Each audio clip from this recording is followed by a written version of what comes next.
Reaching the age of adolescence chapter को इस video में काफी डीपली और अच्छे से समझाया गया है। और ये चैप्टर है क्लास 8 का। मेरे ख्याल से अगर तुमने इस वीडियो को एक बार अच्छे से देख लिया तो इस चैप्टर को कभी जिंदगी में भूल नहीं पाओगे, और वैसे भी नहीं भूलोगे क्योंकि ये चैप्टर है ही इतना खास। और अगर तुम्हारी मैम ने इस चैप्टर से कुछ भी तुमसे पूछा तुम यूं जवाब दोगे, यूं। तो आओ ये चैप्टर स्टार्ट करते हैं और सबसे पहले समझते हैं एडोलसेंस एंड प्यूबर्टी। प्यूबर्टी के समय हमारी बॉडी में इतने सारे चेंजेस होते हैं कि कुछ कहने को नहीं।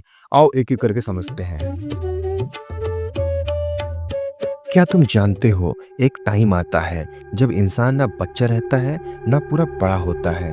उस टाइम हम खुद को समझ नहीं पाते और दुनिया भी हमें नहीं समझ पाती। यही तो होता है एडोलसेंस। एडोलसेंस वो टाइम होता है जब तुम्हारी बॉडी और तुम्हारा माइंड दोनों एक साथ अपग्रेड हो रहे होते हैं।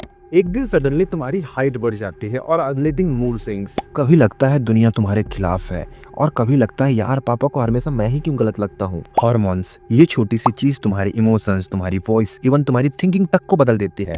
वॉइस क्रैक, पिंपल्स और थोड़ा ज्यादा गुस्सा, ये सब नॉर्मल है। तुम्हारी बॉडी एक नई आइडेंटिटी बना रही होती है। जैसे तुम समझ लो ये वो फेज होता है जब भगवान कहते हैं कि बेटा अभी तक तुम बच्चे थे, भगवान का रूप, बट अब तुम अपनी पावर्स लो और जी लो अपनी जिंदगी। तो अगर तुम कभी कंफ्यूज्ड फील करते हो और लगता है सब कुछ बदल रहा है, तो याद रखना ये बदलाव ही आपकी सुपर पावर है। बिकॉज हर एडल्ट एक ऑकवर्ड एडोलसेंस ही होता है जिसे समझने में थोड़ा टाइम लगता है।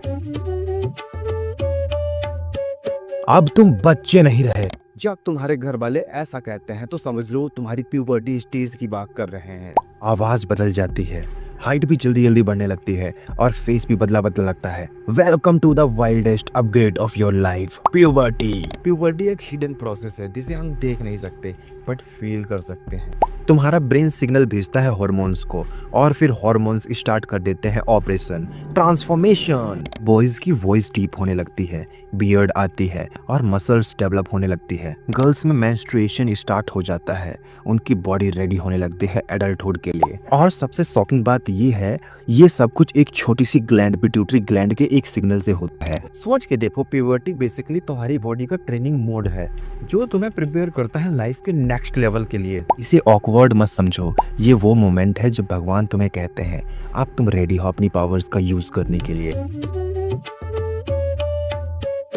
यार तेरी हाइट एकदम से इतनी कैसे बढ़ गई, क्या खा रहा है? अरे ये कुछ खाने का कमाल नहीं है, अभी ये ना प्यूबर्टी स्टेज में, इसीलिए इसकी हाइट एकदम से बढ़ गई है। आओ समझते हैं थोड़ा डिटेल में। एक्चुअली प्यूबर्टी के टाइम पे हमारी बॉडी में एक सीक्रेट हार्मोन एक्टिव हो जाता है, ग्रोथ हार्मोन। ये हार्मोन्स पिट्यूटरी ग्लैंड से निकलते हैं और हमारी बोन्स, मसल्स और बॉडी सेल्स को रैपिड स्पीड में ग्रो करने लगते हैं। लड़कों में जनरली 12 से 16 साल के बीच में होता है और लड़कियों में थोड़ा पहले होता है, अराउंड 10 से 14 साल में। इसी फेज में आपका स्केलेटन लिटरली स्ट्रेच हो जाता है, लेग्स और स्पाइन की बोन इलोंगेट करते हैं, इसीलिए हमारे कपड़े एकदम छोटे लगने लगते हैं। पर सबसे क्रेजी बात यह है, प्यूबर्टी के दौरान आप एक साल में लगभग 10 सेंटीमीटर तक बढ़ सकते हो और जब ये फेज खत्म हो जाता है तब आपकी हाइट परमानेंटली फ्रीज हो जाती है। तो आपकी हाइट क्या है कमेंट में बताओ। एक दिन आप मिरर में देखते हो और कुछ सोचते हो, वेट ये मैं ही हूँ ना? ये फेस कैसा बदला बदला लग रहा है, थोड़ा मैच्योर सा, फिगर भी चेंज लग रहा है। हे भगवान ये क्या हो रहा है, ये कोई जादू टोना तो नहीं? एक्चुअली ये प्यूबर्टी का एक सिग्नल होता है, इसमें बॉडी चाइल्डहुड से एडल्टहुड में एंटर करती है। इस समय हमारी बॉडी में दो स्पेशल हार्मोन्स एक्टिव होते हैं, टेस्टोस्टेरोन बॉयज में और एस्ट्रोजन गर्ल्स में। ये हार्मोन्स बॉडी के शेप को टोटली रीडिजाइन कर देते हैं। बॉयज में मसल्स डेवलप होने लगते हैं, चेस्ट और शोल्डर्स ब्रॉड हो जाते हैं। गर्ल्स में हिप्स और चेस्ट डेवलप होता है जिससे उनकी body shape soft and curvy दिखते हैं। मतलब नेचर ने पहले से ही हर जेंडर की यूनिक शेप सेट कर रखी है। तो अगली बार जब मिरर में अपने आप में एक नया वर्जन देखो तो डरना मत, ये समझ लेना कि ये तो प्यूबर्टी का ग्लो अप है। क्या तुम्हारे साथ ऐसा कभी हुआ है? Yeah, I just woke up, man. और तेरी आवाज इतनी डीप कैसे, बताओ ना। हाँ फिर नहा के निकलता हूँ थोड़ी देर में। दर्द तेरी। एक्चुअली प्यूबर्टी के टाइम पर हमारे थॉट के अंदर एक सीक्रेट मशीन इंस्टॉल होती है, वॉइस बॉक्स यानी लर्नेक्स। इसके अंदर होती हैं वोकल कॉर्ड्स जो हवा के थ्रू वाइब्रेट करती हैं और साउंड बनाती हैं। प्यूबर्टी के दौरान हार्मोन्स स्पेशली टेस्टोस्टेरोन लर्नेक्स को बड़ा कर देते हैं। बॉयज में लर्नेक्स ज्यादा बड़ा हो जाता है, इसी वजह से बॉयज की वॉइस डीप हो जाती है और नेक में एडम्स एप्पल दिखने लगता है। गर्ल्स में भी वॉइस चेंज होती है पर थोड़ी उनकी वॉइस मैच्योर और सॉफ्ट हो जाती है। तो जब जब कभी आपकी वॉइस पतली और मोटी लगे तो टेंशन मत लेना, ये आपकी बॉडी में एक नया वॉइस वर्जन इंस्टॉल हो रहा होता है और जब प्रोसेस कंप्लीट हो जाता है तो डीप या सॉफ्ट टोन आपकी परमानेंट वॉइस बन जाती है। तो बच्चों, इस बम्प को कहते हैं एडम्स एप्पल और ये एक्चुअली कोई हड्डी नहीं है, ये होता है आपके वॉइस बॉक्स यानी लैरिंक्स का एक पार्ट। प्यूबर्टी के दौरान जब वॉइस में टेस्टोस्टेरोन लेवल इंक्रीज होता है तो उनका लारिंक्स बड़ा होने लगता है और उसके अराउंड वाली कार्टिलेज बाहर निकल आती है जो दिखने लगती है एज एडम्स एप्पल। तो इसी वजह से लड़कों की वॉइस डीप और हैवी हो जाती है और गर्ल्स में भी एडम्स एप्पल होता है पर वो इतना बड़ा नहीं होता, इसीलिए उनका एडम्स एप्पल यूजुअली विजिबल नहीं होता। तो अगली बार जब मिरर में ये बम्प देखो तो समझ लेना ये बम्प प्यूबर्टी का एक बैज ऑफ ऑनर है। कुछ लड़के इसका फ्लेक्स करते हैं और कुछ तो बेइज्जती करवा लेते हैं। क्या आपका एडम्स एप्पल विजिबल?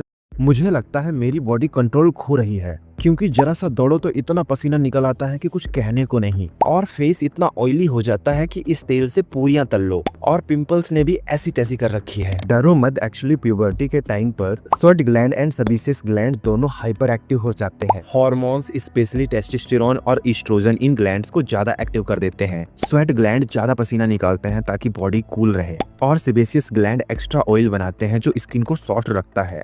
लेकिन जब ये ऑयल पोर्स में ब्लॉक हो जाता है तो पिंपल्स अटैक हो जाता है। तो जब प्यूबर्टी में पसीना बढ़ता है या फेस ऑयली लगता है तो ये मत सोचना ये गलत हो रहा है, ये तो बॉडी का नेचुरल मेंटेनेंस मोड है। ये ग्लैंड्स आपको प्रोटेक्ट कर रहे होते हैं, बस प्यूबर्टी के टाइम पर थोड़ा ओवर एक्साइटेड हो जाते हैं। सेक्स ऑर्गन का डेवलपमेंट ड्यूरिंग प्यूबर्टी ये भी नॉर्मल है। हाइट का बढ़ना और वॉइस का चेंज होना ये तो सबको पता है, बट सबसे बड़ा चेंज होता है सेक्स ऑर्गन्स में। इसी के बाद हम लाइफ क्रिएट करने के लायक बन जाते हैं। प्यूबर्टी स्टार्ट होते ही ब्रेन एक सिग्नल भेजता है पिट्यूटरी ग्लैंड को, और वहां से रिलीज होते हैं दो super hormones, testosterone for boys and estrogen for girls. Boys में टेस्टिस डेवलप होने लगते हैं और फिर स्पर्म प्रोडक्शन चालू हो जाता है एंड पेनिस थोड़ा बड़ा और फंक्शनल हो जाता है। ये सब मिलकर हमारी बॉडी को रिप्रोडक्शन के लिए रेडी करते हैं। एंड गर्ल्स में ओवरीज मैच्योर होने लगती हैं एंड एग्स फॉर्मेशन चालू हो जाता है और यूटेरस भी प्रिपेयर होने लगती है बेबी को ग्रो करने के लिए। मतलब दोनों के अंदर नेचर ने एक लाइफ बनाने का सिस्टम एक्टिव कर दिया होता है।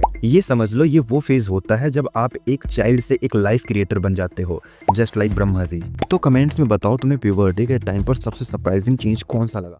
यार पहले छोटा भीम, डोरेमोन, निंजा हथौड़ी देखने में कितना मजा आता था, पर अब इन्हें देखो तो लगता है क्या फालतू चीजें देख रहे हैं। और अब तो कुछ सीरियस क्वेश्चंस आते हैं माइंड में, जैसे मैं कौन हूँ, मैं आगे चल के क्या बनूंगा। एक्चुअली प्यूबर्टी के दौरान हार्मोन सिर्फ बॉडी में ही काम नहीं करते बल्कि माइंड में भी एक बड़ा अपग्रेड करते हैं। आपका फ्रंटल लोब जो डिसीजन मेकिंग और अंडरस्टैंडिंग कंट्रोल करता है वो मैच्योर होने लगता है। इसी वजह से आप पहले से ज्यादा लॉजिकली सोचने लगते हो, रिस्पॉन्सिबिलिटी समझने लगते हो और अपनी आइडेंटिटी सर्च करने लगते हो। साथ ही आप में इमोशनल मैच्योरिटी भी बढ़ने लगती है। यही वो टाइम होता है जब आपका ब्रेन, हार्ट, बॉडी तीनों ग्रो होते हैं। और कुछ सेकेंडरी सेक्सुअल कैरेक्टर्स होते हैं, उनके बारे में और समझते हैं। What are the secondary sexual characters? क्या होते हैं secondary sexual character? Secondary sexual character वो होते हैं जिससे हम मेल और फीमेल में फ़र्क बता पाते हैं कि हाँ ये मेल है, ये फीमेल है। जैसे बचपन में हम लोग पहचान ही नहीं पाते लड़का कौन सा लड़की कौन सी है, तभी हम पूछते रहते हैं लड़का है लड़की। जैसे बचपन में एक लड़की है, उसकी मम्मी ने उसको पैंट टी शर्ट पहना दी तो हम पहचान ही नहीं पाएंगे लड़का है लड़की है। पर बड़े में तुम चाहे किसी लड़की को पैंट टी शर्ट पहना दो या फिर शेरवानी पहना दो या फिर कोट पैंट पहना दो तो हम पहचान लेंगे कि हाँ भाई ये लड़की है। पर यहाँ पे सोचने वाली ये बात है, हम ये कर कैसे पा रहे हैं? On the basis of secondary sexual character. देखो लड़कों की आ जाती है बियर्ड, मुस्टैचेस, पर लड़कियों की नहीं आती। सबसे बड़ा डिफरेंस यही है। और लड़कों की छाती चौड़ी हो जाती है और फीमेल्स में ब्रेस्ट का इनलार्जमेंट होता है, और फीमेल्स में कमर के नीचे का हिस्सा थोड़ा वाइड हो जाता है, पर मेल्स में ऐसा कुछ नहीं होता। और भी बहुत सारे चेंजेस होते हैं, अगर किसी को पता है तो कमेंट सेक्शन में बताओ। जैसे ही हम 11 से 12 साल के होते हैं वैसे ही हमारी बॉडी में इतने सारे चेंजेस आते हैं कि कुछ कहने को नहीं। ये सब कोई जादू नहीं है, ये सब कंट्रोल करते हैं इनविजिबल पावर, सेक्स हार्मोन। जब हम बच्चे होते हैं तो हमारी बॉडी एक काम लेक की तरह होती है, बिल्कुल शांत। लेकिन जैसे ही प्यूबर्टी स्टार्ट होती है, ब्रेन के अंदर एक command centre pituitary gland activate होता है और सिग्नल भेजता है, ये बॉडी अब टाइम आ गया है ग्रो होने का। और फिर ओवरीज और टेस्टिस जैसे ऑर्गन रिलीज करते हैं एस्ट्रोजन एंड टेस्टोस्टेरोन, और फिर ये हार्मोन ही गेम चेंज कर देते हैं। गर्ल्स के अंदर डेवलप होते हैं feminine body structure, soft voice and menstrual cycle start होती है, एंड बॉयज के अंदर ग्रो होती हैं मसल्स, हैवी वॉइस और फेशियल हेयर। मतलब मतलब ये सेक्स हार्मोन ही डिसाइड करते हैं हमारी फिजिकल आइडेंटिटी। कभी अपोजिट जेंडर को देखकर उसमें इंटरेस्ट आया है तो कह देना इसमें गलती नहीं है मेरी, ये कसूर हार्मोन्स का है। पर पहले ऐसा नहीं था। जब हम छोटे थे, क्लास में लड़कियों के साथ बैठते थे तो कुछ ऐसा फील नहीं होता था। आओ थोड़ा डिटेल में समझते हैं। जब बचपन खत्म होता है, प्यूबर्टी स्टार्ट होने वाली होती है, तो ब्रेन के अंदर छुपा हुआ होता है कंट्रोलर, पिट्यूटरी ग्लैंड, वो एक्टिवेट हो जाता है और ये मैसेज भेजता है ओवरीज एंड टेस्टिस को कि अब टाइम आ गया है रिप्रोडक्टिव सिस्टम को ऑन करने का। और तब शुरू होता है केमिकल स्टॉर्म। लड़कियों में रिलीज होता है ईस्ट्रोजन एंड लड़कों में टेस्टोस्टेरोन। ये दोनों हार्मोन्स ही मिलकर रिप्रोडक्टिव सिस्टम को मैच्योर कर देते हैं ताकि हम रिप्रोडक्शन के लायक बन जाएं। हर महीने लड़कियों की बॉडी के अंदर होता है साइलेंट ड्रामा। ब्लड आता है, पेन होता है, मूड स्विंग्स होते हैं।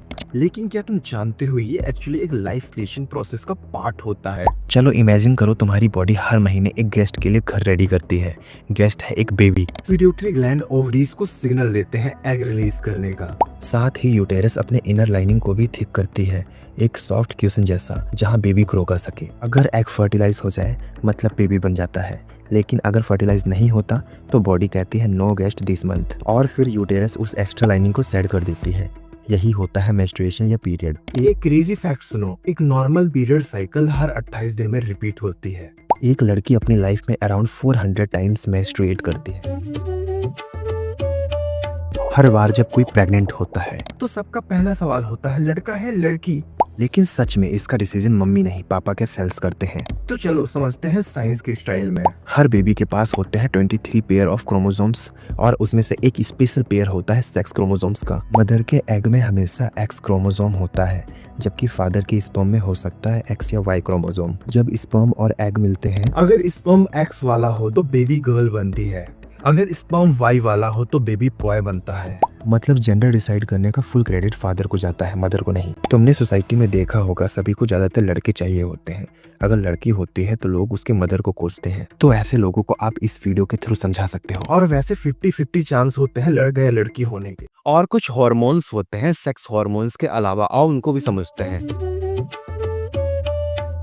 तुम्हें लगता है कि हार्मोन सिर्फ प्यूबर्टी और रिप्रोडक्शन तक लिमिटेड है? गलत सोच रहे हो। ये छोटे छोटे केमिकल तुम्हारे मूड से लेकर मेटाबॉलिज्म तक सब कुछ कंट्रोल करते हैं।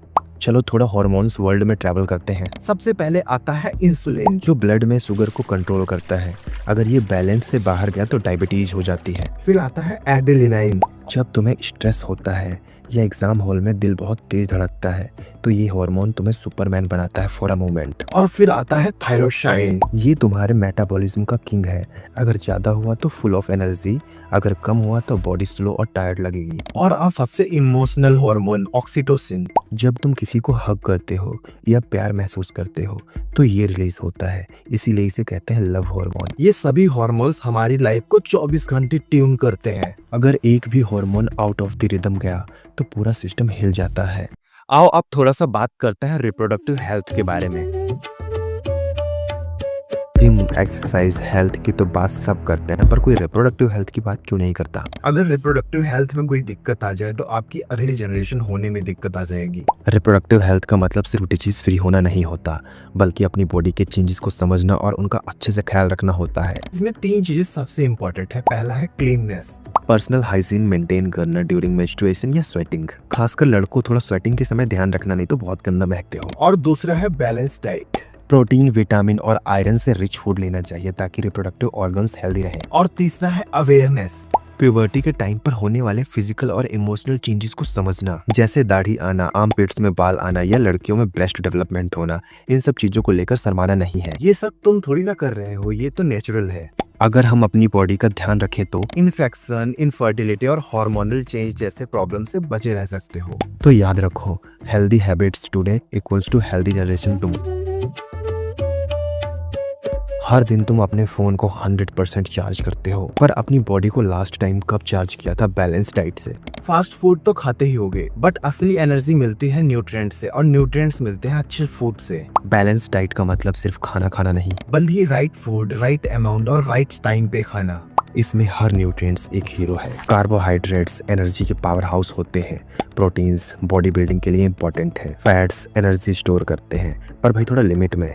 विटामिन एंड मिनरल्स प्रोटेक्ट करते हैं डिजीज से, जैसे वो इनविजिबल शील्ड हो हमारी बॉडी की। और पानी सबको बैलेंस में रखता है, बिना इसके सिस्टम क्रैश हो जाएगा हमारी बॉडी का। अगर कोई न्यूट्रिएंट्स कम हो गया तो या तो एनर्जी लो हो जाएगी, या बॉडी वीक, या माइंड स्लो हो जाएगा। अगर एक स्टूडेंट रोज फास्ट फूड खाए तो उसका ब्रेन 30% तक स्लो हो सकता है। एक सिगरेट, एक पिल, एक पफ, लोग कहते हैं बस ट्राई कर रहा हूँ, पर यही ट्राई बन जाता है एक ट्रैप। ड्रग्स एक ऐसी चीज है जो तुम्हें पहले उड़ने का फील देती है और फिर हमेशा के लिए गिरा देती है। ड्रग्स डायरेक्टली दिमाग के केमिकल्स को कंफ्यूज कर देते हैं। डोपामिन जैसे हैप्पी हार्मोन्स को चीट करके तुम्हें हैप्पीनेस का फील देते हैं, लेकिन जैसे ही इफेक्ट खत्म तो हमारा ब्रेन और जाता है और वहीं से एडिक्शन स्टार्ट होता है। स्लोली स्लोली तुम्हारा फोकस, मेमोरी, इमोशंस सब कंट्रोल से बाहर, बॉडी वीक होने लगती है और रिलेशनशिप, करियर सब कुछ टूटने लगता है। और सबसे डेंजरस बात, एडिक्शन से निकलना बहुत मुश्किल है। सोचो आज एक स्मॉल नो बोल दोगे तो कल ब्राइट फ्यूचर जी पाओगे। Say it loud, say it proud, no to drugs. क्योंकि असली कूल वो नहीं जो ड्रग्स लेगा, असली कूल वो है जो अपने ड्रीम्स के लिए क्लीन रहेगा। और कुछ हमारे समाज में मिथ्स एंड टैबूज भी हैं रिप्रोडक्शन से रिलेटेड, और उनके बारे में तो भी बात करते हैं। रिप्रोडक्शन के बारे में हम सबको पढ़ना पड़ता है, लेकिन जब बात आती है खुलकर समझाने की तब लोग चुप हो जाते हैं। क्यों?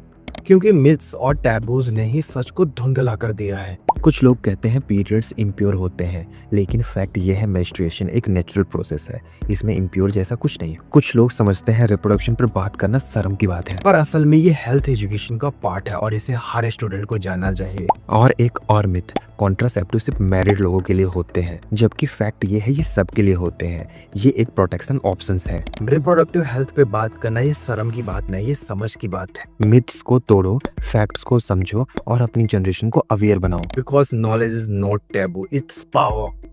वैसे मैंने देखा है स्कूल्स में टीचर्स रिप्रोडक्शन वाला चैप्टर पढ़ाने में कितना नाटक करते हैं। कोई तो स्कूल वाले पढ़ाते भी नहीं है। क्या आपके स्कूल में भी ऐसा होता है? और हम आ गए हैं इस चैप्टर के लास्ट टॉपिक पे, एडोलसेंट प्रेगनेंसी, और उसको भी समझते हैं। एडोलसेंस एक एज जहाँ सपने बनते हैं, पर कई बार गलतियां जिंदगी बदल देती हैं। क्या होता है जब एक लड़की बचपन में ही माँ बन जाती है? एडोलसेंट प्रेगनेंसी, जब 19 साल से कम की उम्र में लड़की माँ बन जाए। इसमें ना सिर्फ उसकी बॉडी बल्कि उसका माइंड भी प्रिपेयर नहीं होता है इतनी बड़ी रिस्पॉन्सिबिलिटी संभालने के लिए। इसका रिजल्ट होता है हेल्थ प्रॉब्लम, स्कूल छूट जाता है और ड्रीम्स रुक जाते हैं। सबसे बड़ी वजह है lack of awareness, peer pressure और सेक्स एजुकेशन की कमी। इसका सिंपल सॉल्यूशन है बस एजुकेशन। पेरेंट्स और टीचर्स दोनों को खुलकर बात करना होगा और स्टूडेंट्स को भी अपने डिसीजन की वैल्यू समझनी होगी। Adolescence is not the age to become parents, it's the age to become aware, strong and successful. अगर वीडियो अच्छी लगी तो लाइक करो और चैनल को सब्सक्राइब करो। मिलते हैं अगली वीडियो में।